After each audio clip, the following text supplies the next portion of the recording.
Away from that, the High Court has upheld its ruling declaring the government's new university funding model unconstitutional, dismissing an appeal to overturn the decision.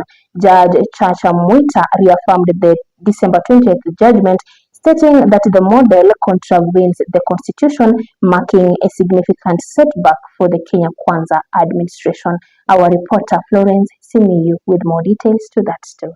Justice Chacha Mwita upheld his ruling declaring the government's university funding model unconstitutional, stating that public interest is best served when everyone acts within the law.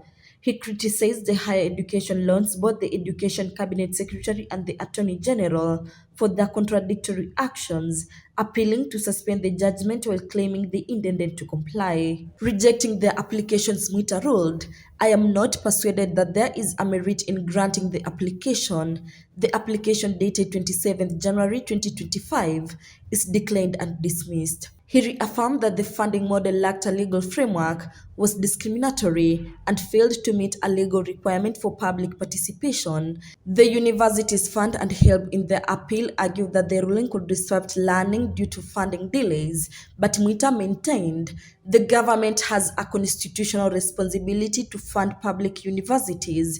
Passing this burden onto parents is a violation of the Constitution. The petition was filed by the Kenya Human Rights Commission and other education advocates, who argued that the model unfairly excluded thousands of students from higher education. The funds that flew into the flow of funds to universities based on the new funding model really increased the resources available to universities, and some of them were able to pay some of the pending bills.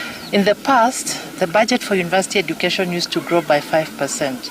So that means without the intervention of the new funding model, it was going to take about 20 years for the government to allocate 82 billion to universities. But by us saying that it is not, it's unconstitutional, means the whole funding cannot operate, and therefore we have to go to the drawing board, follow the process, do public participation. Under the revised means testing instrument, students seeking financial aid were categorized into 5 bands based on household income and financial need. Band 1, who are extremely needy and vulnerable, receives 70% scholarship, 25% loan, and the household contributes 5%. Students also receive 60,000 for upkeep.